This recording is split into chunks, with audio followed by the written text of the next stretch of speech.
There we go. Wait, yes, we got it. Our first wild Creo caught.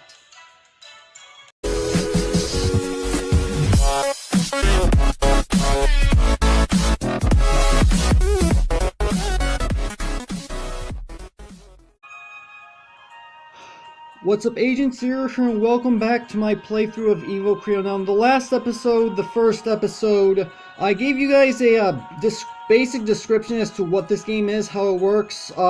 If you guys haven't watched that video already, I recommend you watch that and then come back to this video. There will be a link down in the description if you guys want to check it out. But we're just going to be going on with this episode, understanding pretty much everything that I described to you. There are a few things to this game that I have not yet described. In last episode, I actually had touch gestures turned on for moving and doing a little bit testing around with this game. I found out that while it's useful, there are certain things that make it hard to use. So I'm going to be using the digital GUI for this. So if you guys go to the main menu and choose settings, you can choose that from there.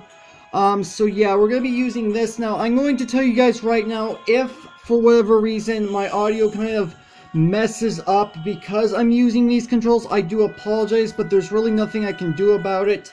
Unfortunately, the earbuds that I bought aren't working as intended because apparently my tablet is out of date, but I'm actually kind of getting off topic here. So here we are in our first effectively wildlife area. So basically we're going to be encountering wild Creo. We actually had our first battle last episode with a guy named Maestro, who we're actually going to be encountering a few times during the course of this game. Honestly, I've never actually beaten this game, I'm going to tell you guys right now, but I do know that we encountered him several times. So that was an Evoker to Evoker battle. This time it's going to be Evoker to Wild Creo, and there's actually two different types of encounters you will have. One is if you go into the tall grass, which I'm going to be showing you guys in a moment, and the second one, as you can see, we actually have a wild Creo in front of us, which we're going to go ahead and take care of. We have encountered a Valknot. Now, the battling system is effectively the same thing we're going to be doing over and over again for a while, because as of right now, we only have effectively one attack. We have our scratch attack, and we have our health attack, which we're probably not going to need our health attack. Oh, I actually didn't notice that coming in here. Apparently we were already down by a few hit points, which isn't a problem. I actually forgot about that. I guess I probably should have used it. Actually, you know what? I'm going to go ahead and use it now. Alright, we've recovered back to full health, which is good. Now, we actually also have our links, which we can use, which are effectively the same as Pokeballs, but... oh, that's the wrong tab. I forgot already. We could effectively use links if we want to, but I'm not sure I actually want this Valknot.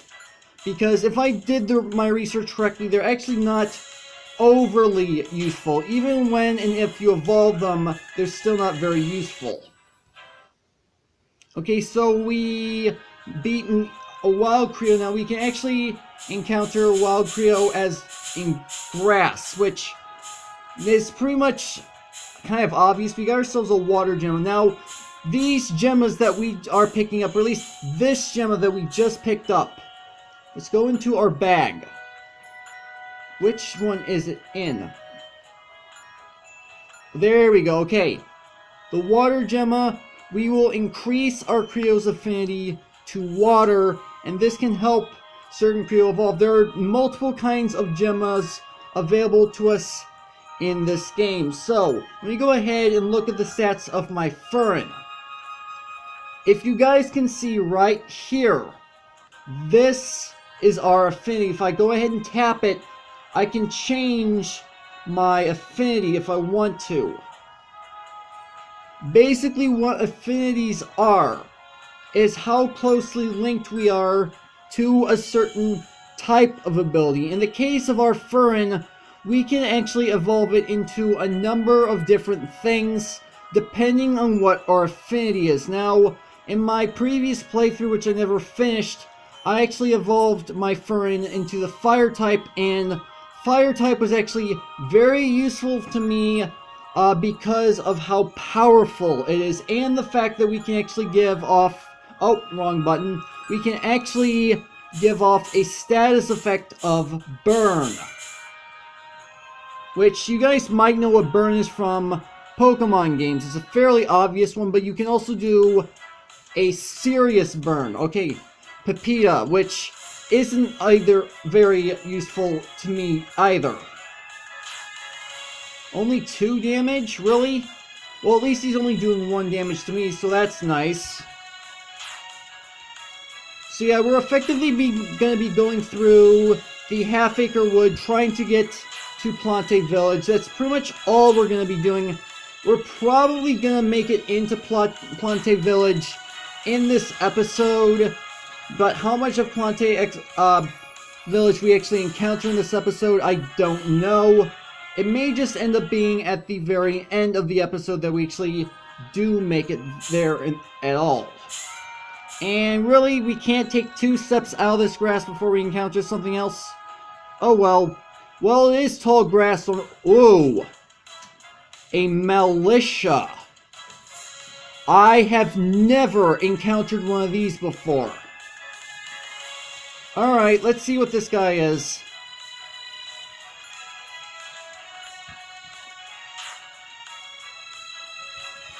Oh, ow, ow! Okay, I could be in a bit of trouble here. I can be in serious trouble. I did not expect this. Okay. Quick damage from recoil. Okay, apparently he doesn't have too many moves, it seems. Ooh. Oh, crap. I want to catch this thing. I guess that's not going to happen. Oh well. Not much I can do about that. Although, I do need... I think I probably should heal my Furin, though.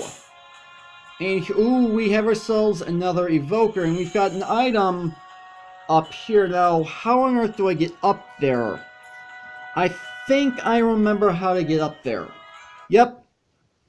Older Town is such a quiet town, but produces some of the greatest evokers.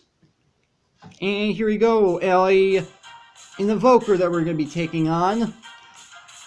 Monkapod. Okay. Yeah, we're definitely going to use our healing move straight away. Okay. So, I'm pretty sure that this Creo is actually an affinity to, yeah, grass. Which isn't a problem. I was just double checking.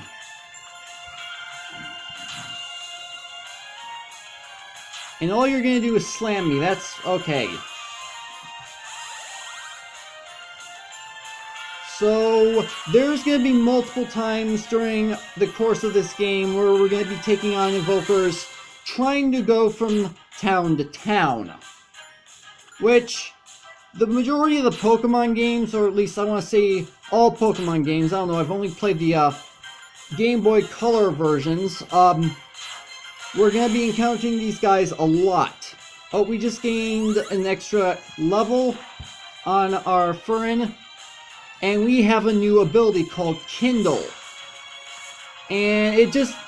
Oh, it was about to ask me if I want to switch Creo, but I can't. It wouldn't, because I don't have any other Creo to do that with. This is where the affinity starts to take place. I want to evolve my Furin into fire. So what we're going to do is we're going to use Kindle. Ooh, that did more damage than my scratch. So let's do this again. Now, if I'm not mistaken, I actually have some chance of causing burn with Kindle. I don't think it's going to happen, though. Going to use Kindle again. And let's go ahead and heal up. There we go. Now, I do not know whether or not these Creo that we're battling against other Evokers actually have healing moves. Well, it's assumed that we're supposed to have healing moves. Looks like I'm not one of them. You receive 27 Zenny, I think they're called, for winning. I don't even remember what they're actually called. Let's go ahead and take a look at the stats of our Furin. Okay, so now we have started an affinity to fire. It's not very big. Our affinity is not very big, but that's okay. Can I actually switch these out? No, we can't. Oh, wait. Never mind, never mind. Okay, what I was trying to do is, when you gather so many moves, you can switch out the order of the moves, and I was kind of wondering if it was possible for me to even switch those out, but apparently not. Now, we can actually talk to these guys again. Train hard, you become one of the great evokers. Will do. We're going to be continuing on with our adventure, obviously. Okay, now this guy right here, we could avoid if we want to. But we want to level up our Furin as much as possible and take advantage of our new Kindle move. Alright. You heading to Plantae Village? I can guide you there if you beat me. Okay, so apparently he's going to have some valuable information, or at least that's my son. Oh! 4 Creo. Oh! This could be a problem. Wait. We're level 6. But Ceresect is level 4. Okay. So my concern doesn't mean anything. Whoa! We did... Oh! We did decent damage and burned the Ceresect. Nice. And so he was hurt from his burn. This is going well. Now, if I'm not mistaken, the Ceresect is in fact grass as opposed to insect, which is kind of what I thought it was going to be. So it's only obvious that, yeah, it is in fact plant-based. So fire is going to do a lot of damage. Okay. Now this Baloo that we're, yes, this is a Baloo that we're encountering against this Evoker. We're actually going to be encountering these as wild Creo, without a doubt. So, yeah, my goal is to actually make it to Plantae Village this episode. Alright, we just leveled up again to level 7.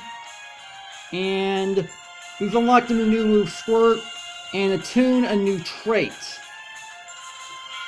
Alright. This is where things start to get complicated. I could use Squirt if I want to, but as I said, I want Fern to evolve into fire, because fire, quite honestly, is really powerful from what I've played through on. Let me go ahead and use Recover first. Alright. This Baloo isn't going to do too much to us. Okay, I am curious, though. Okay, that didn't do too much. I can't say I'm surprised. We are attacking a plant Creo. Wow, that did some serious damage. Okay. At least our Recover recharged.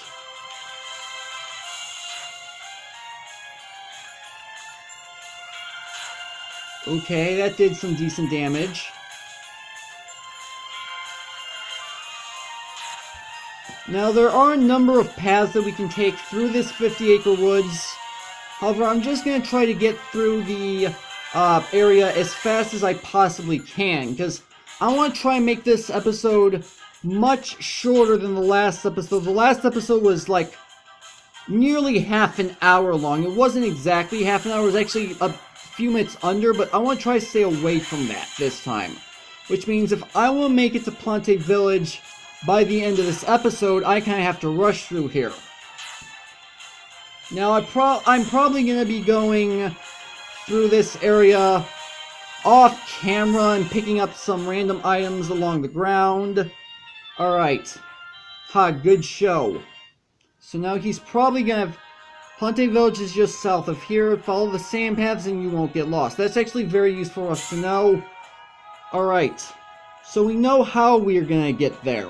We have to follow the sand. I do appreciate his advice though. Okay, this time it's a wild baloo we're encountering. Oh yeah, I forgot. We actually earned a trait. Oh, it looks like we just level up our character. Yeah, as I explained in the first episode, up here we actually can level up our character, which as we level up we get experience points and we can unlock abilities, which I'm going to show off the trait that we just got for Furin, and then I'm going to explain that whole player experience bit. Because I didn't really explain it all too well in the last episode, because it really wasn't easily explainable. Well, I guess I shouldn't say that. Okay, we got ourselves an Earth Gem, so let's go ahead, Creo, Furin, info. So if we go ahead and swipe twice, we have ourselves our first trait, which is called Attune. Increases the damage of outgoing attacks that match this Creo's element, which means if I had a plant type ability, which I don't, then that means that ability would actually end up doing more damage. Because the majority of the Creo in this area are going to be plant-based. So let's go ahead and go to Bio, I do believe is where I want to go. We have 1 point that we can use. This is where it goes into. We obviously only have 1 point, and we actually need 5 points in order to unlock any of these abilities. But this is what the Evoker experience thing is for. We can get twice as much money from trainers after a battle. Creo fully healed upon being captured, which I think that's the best route I'm going to be taking once I get 5 points. And then Creo health regenerates while moving, which is also really useful. So that's what that is. And then this arrow, I can choose which avatar I want, which I don't really need to worry about right now. Alright, so we've got a Pepita and a Baloo down there. Hello! I do believe I remember this Creo from my previous playthrough. This, I do believe, is a... yeah, this is a Radow. Which, if I'm not mistaken, Radow is not grass, but dark. Dark and earth, apparently. And that didn't do too much. Alright. What about my water attack? Oh, that did a considerable amount of damage compared to Kindle. Okay, we've got him in the red, which is what I want. So now what I'm going to do is I'm going to open my bag and use a link. And let's see if this works.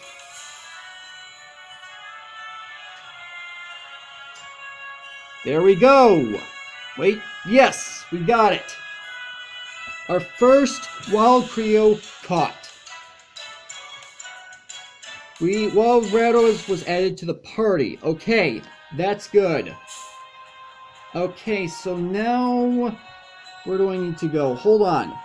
I know the Radow I just caught is low on health. Yeah, let's take a look at you. What moves do you have? You do have a heal ability, which is good. Why other Evokers and Wild Creo alike don't use their heal moves as often as you'd think they would, I don't know. You'd think they'd be a little more defensive than that. Actually, you know what? What I'm going to do... can I actually switch with Radow? Okay, so now Radow is going to be the first Creo, is the default Creo which is going to be sent out. And I don't want that to be against another Evoker. So I'm going to switch that back. I actually did not know that guy was going to be there. Okay. Okay, actually, you know what? I guess it doesn't really make too much of a difference because I could effectively just heal him. But I have to level up this brand new Radow somehow. Hello. I grow some crops at the local farm, but I still like to try my hand at EvoCreo matches now and again. Alright, so we're against 2 other Creo. Alright, so let's go ahead and use heal, recover. And we just recovered all the way up. And that did barely anything. And whoa! That did a considerable amount of damage compared to what the Valnut did. Oh, never mind. I guess that was a critical hit. Can't say I'm surprised.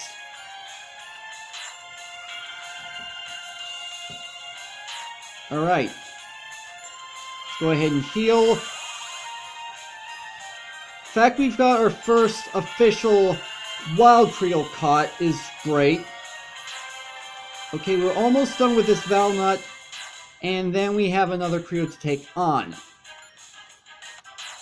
There we go. Valnut down. I gained 135 experience. He's about to send out a Papilla. Do I want to switch Creo? No, actually, as a matter of fact, I do not. Alright. Now, it's not fire, therefore it's not going to do serious damage, but it's all I have.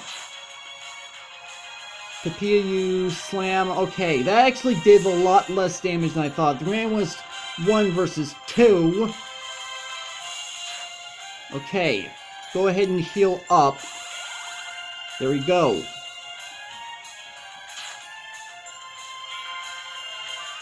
So now we can't use our heal for 2 turns, not that it matters.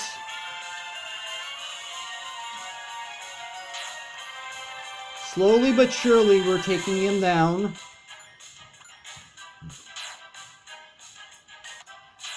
And let's go ahead and recover again. I'll try to keep Radow as healthy as possible. I don't want this newly caught Creo to go down quickly. Which is fairly obvious.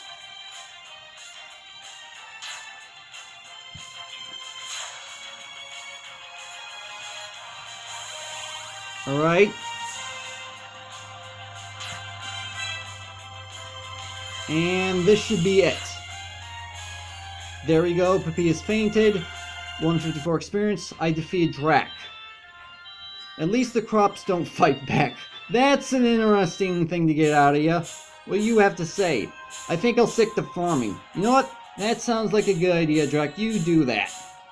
And, ooh, hello. What do we have here? A nature gem. Okay. Now we also have to take on... Wait a minute.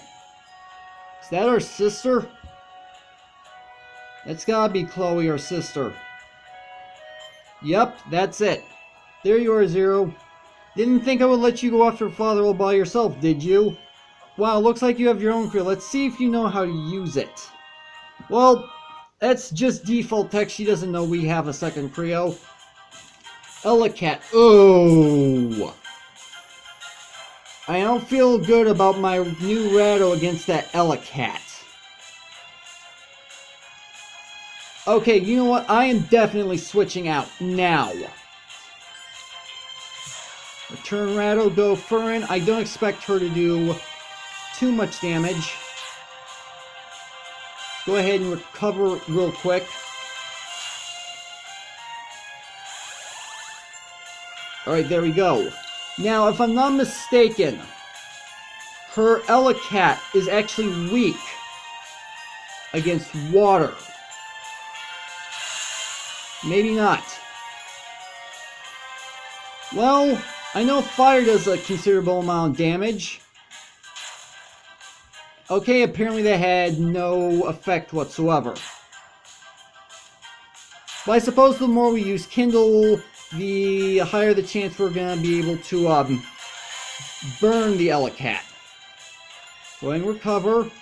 Why on earth is she going first? That's what I don't understand. Alright.